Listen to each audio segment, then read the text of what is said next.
Terima kasih pemirsa, Anda kembali menyaksikan program Juru Bicara. Kita masih bersama dengan Dirjen IKP, Kementerian Komunikasi dan Informatika Republik Indonesia, Bapak Usman Kansong. Baik Pak Dirjen, kita akan lanjutkan pembahasan pada malam hari ini terkait dengan upaya yang dilakukan oleh Kementerian Kominfo sendiri, Pak Dirjen. Kalau dilihat trafik telekomunikasi ini diperkirakan akan naik pada pelaksanaan Nataru 2023-2024 ini, Pak.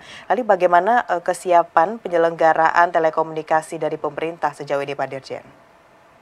Ya, jadi kalau tadi kita bercerita bagaimana misalnya Korlantas Polri ataupun penyedia jalan tol mengatasi kemungkinan terjadinya kemacetan atau kepadatan lalu lintas, maka Kominfo tugasnya adalah juga memperlancar lalu lintas telekomunikasi, ya lalu lintas komunikasi, karena memang di masa-masa libur-libur panjang ya ini akan terjadi peningkatan traffic, artinya penggunaan jalur komunikasi ini akan sangat tinggi. Ya, karena itu Ditjen PPI, penyelenggara pos dan informatika, sudah berkoordinasi dengan para penyelenggara ataupun operator seluler untuk meningkatkan kapasitasnya. Ya, rata-rata mereka akan meningkatkan kapasitasnya 50% lebih besar daripada saat-saat normal. Ya, misalnya contoh ini, Telkom itu telah menyiapkan kapasitas layanan sebesar 49,7 terabyte per second. Nah, ini akan mengekspansi jaringan backbone milik Telkom dengan kapasitas 28,3 gigabit per second. Nah, itu contoh ya. Tentu Opsel yang lainnya juga melakukan hal yang sama, dan angkanya tadi seperti saya sampaikan rata-rata bisa dikatakan 50% ya, lebih besar dibandingkan waktu-waktu normal. Nah, kemudian juga ini akan terjadi peningkatan frekuensi ya untuk komunikasi, misalnya di bandara, ya kemudian komunikasi para polisi lalu lintas yang biasa menggunakan jalur frekuensi ataupun HT, juga kereta api, kapal laut. Nah, karena itu Direktorat Jenderal Sumber Daya Pos dan Perangkat Informatika atau SDPPI Kominfo ini akan melakukan pengawasan khusus di lokasi-lokasi yang diperkirakan akan padat oleh mereka yang bepergian menikmati libur Natal dan Tahun Baru, seperti saya sampaikan tadi, misalnya di pelabuhan, di bandara, kemudian di jalur tol yang padat ya, kemudian juga di terminal-terminal bus, di stasiun-stasiun kereta api, bahkan kalau kereta api itu sepanjang jalur kereta api itu akan disiapkan pengawasan. Nah, juga Kominfo menyiapkan pengetesan dan rehearsal. Jadi jangan sampai nanti begitu hari H terjadi hambatan, maka harus dilakukan semacam ya uji coba ya, pengetesan jaringan. Mana yang kira-kira perlu kita perbaiki, kemudian seperti apa mitigasinya bila pada hari H terjadi persoalan-persoalan.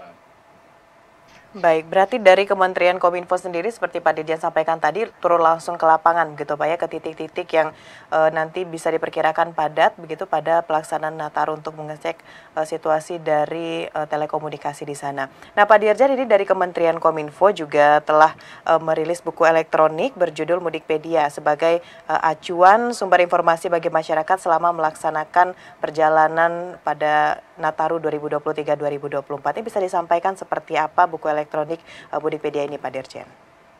Ya, betul sekali Mona. Tadi pertanyaan Anda sebelumnya itu terkait dengan tugas Kominfo dalam penyiapan infrastruktur telekomunikasi. Nah, ini yang lain lagi, tugas Kominfo adalah komunikasi publik. Ya, salah satu medium komunikasi publik kepada masyarakat menyambut Nataru adalah Kominfo, spesifiknya Direktorat Jenderal Informasi dan Komunikasi Publik meluncurkan Mudikpedia, ya Mudikpedia Nataru 2023 yang bisa diakses di https ya /s.id/mudikpedia. Nah, di dalamnya banyak sekali informasi yang bisa memandu para masyarakat ya, masyarakat yang akan melakukan perjalanan pada saat Nataru. Karena itu kadang-kadang kita menyebutnya juga buku panduan mudik begitu ya, buku panduan mudik Nataru.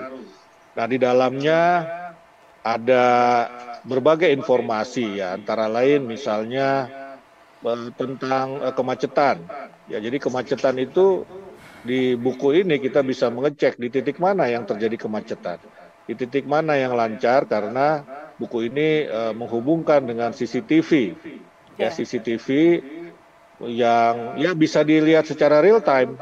Ya, kemudian buku ini juga menampilkan jalur-jalur alternatif, ya jalur-jalur alternatif, kemudian posko-posko, ya kemudian kondisi cuaca, ya atau prediksi cuaca, perakiraan cuaca, kemudian juga tadi yang saya sampaikan mudik gratis, kapan pendaftarannya, bagaimana mendaftarnya, ya bahkan kita juga bisa melihat tiket, ya harga tiket, misalnya kereta api, ketersediaannya, dan lain-lain kita siapkan. Intinya buku ini akan memandu ya masyarakat yang akan bepergian pada saat Nataru, termasuk juga lokasi-lokasi pariwisata. Ya. Ya kita informasikan kepada mereka begitu ya. Kemudian nomor-nomor penting, misalnya Pertamina Delivery Service, kalau ada kemacetan atau tiba-tiba di jalan kehabisan bensin itu seperti apa. Ya ada informasi tentang jalan tol, ya ada informasi tentang jasa marga, ya kemudian rumah sakit, ya dan seterusnya begitu. Jadi kita betul-betul ingin membuat Nataru 2023 ini transportasinya aman, liburannya nyaman begitu. Iya, tentu sudah lengkap sekali ya Pak Dirjen di Mudikpedia ini, mulai dari informasi mudik gratis yang disiapkan oleh pemerintah, lalu bagaimana transportasi di jalan nanti untuk menyiapkan transportasi aman, liburan nyaman, serta berbagai kebutuhan lain hingga objek wisata seperti Pak Dirjen sampaikan tadi. Kita akan jeda pariwara sejenak Pak Dirjen, usai ini kita akan lanjutkan pembahasan pada malam hari ini. Pemirsa jangan kemana-mana, tetap di program Juru Bicara.